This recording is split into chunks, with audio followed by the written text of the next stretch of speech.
জাদুর লেহেঙ্গা ও জাদুর স্যান্ডেলের গল্প। পর্ব ৭। রূপালীর রাজ দরবারের বাড়িতে যাওয়ার কথা শুনে রূপালীর সৎ মা আর বোন জোরে জোরে হাসতে লাগলো।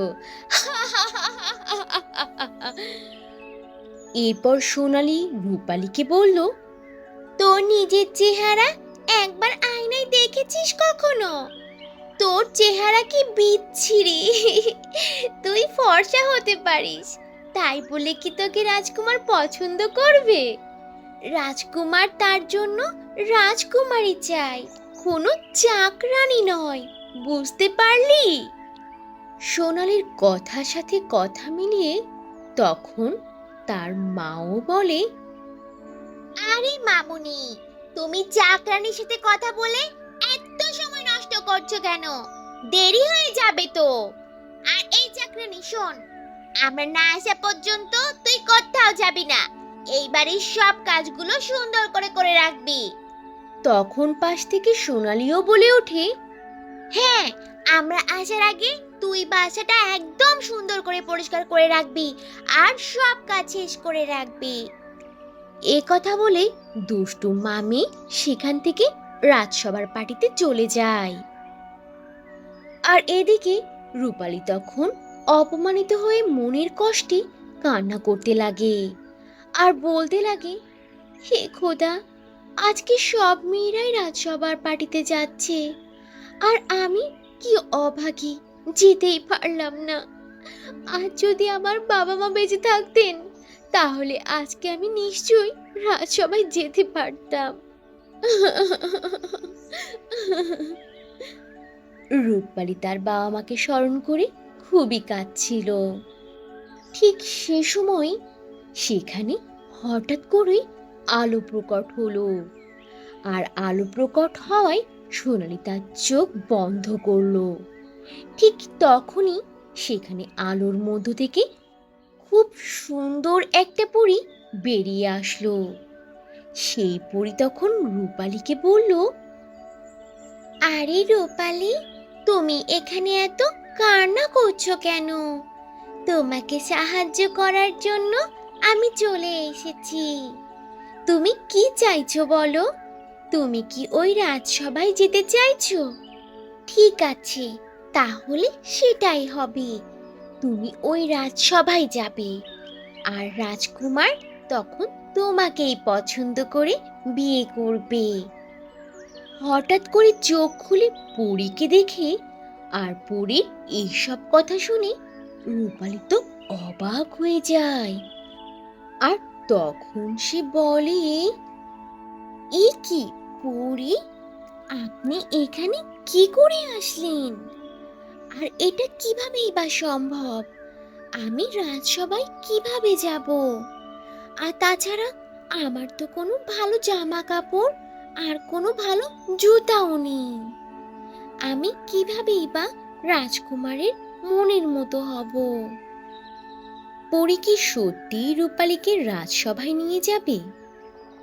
আর সত্যিই কি রূপালী রাজকুমারের পছন্দ করা মেয়েটি হবে? আর রূপালীর জীবন কি সত্যিই তাহলে খুশি আর আনন্দে ভরে উঠবে? সেসব থাকছে পরের পর্বে।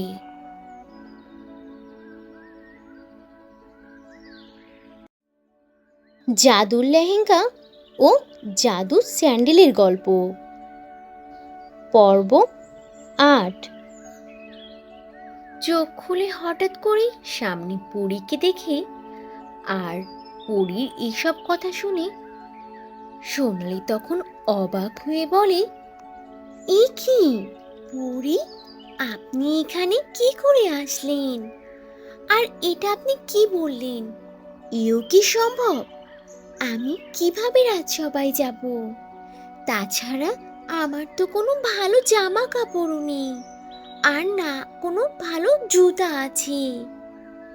তখন পরী রূপালীকে বলে, তুমি কোনো চিন্তা করো না রূপালী, আমি তো আছি, তাই না? আমি তোমাকে সেখানে নিয়ে যেতে হেল্প করব। তুমি শুধু দেখতে থাকো আমি তোমাকে কিভাবে সাজিয়ে দেই। এ কথা বলে পরী তার জাদুর লাঠি রূপালীর ওপর ঘোরালো। সাথে সাথেই রূপালী দেখতে রাজকন্যার মতো সুন্দর পোশাকে সজ্জিত হয়ে গেল। আর পরী রূপালীকে খুবই দামি ও সুন্দর লেহেঙ্গা পরিয়ে আর একটি সুন্দর চকোদার দামি জুতা পরিয়ে দিল।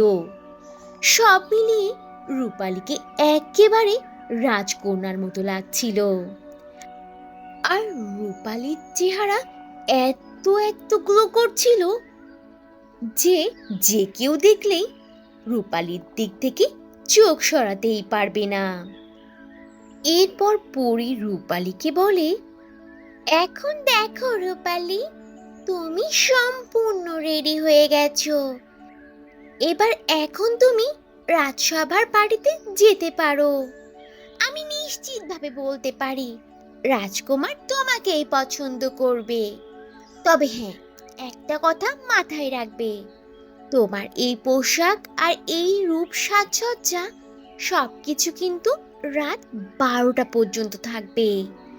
রাত 12টা বাজলেই তুমি আবার আগের রূপে আগের পোশাকে ফিরে আসবে।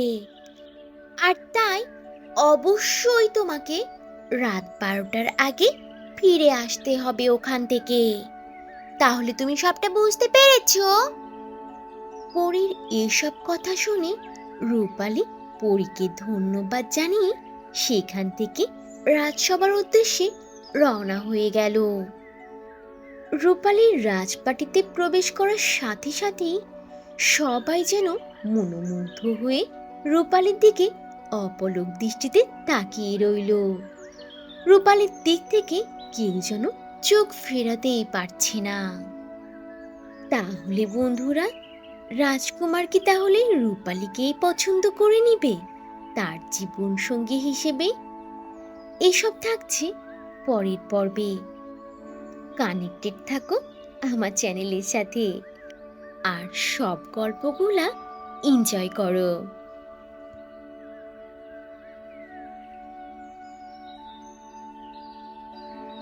তো বন্ধুরা, এই ছিল আজকের গল্প। গল্পটি থেকে কি শিক্ষা পেলে তা অবশ্যই কমেন্ট করে জানাবে।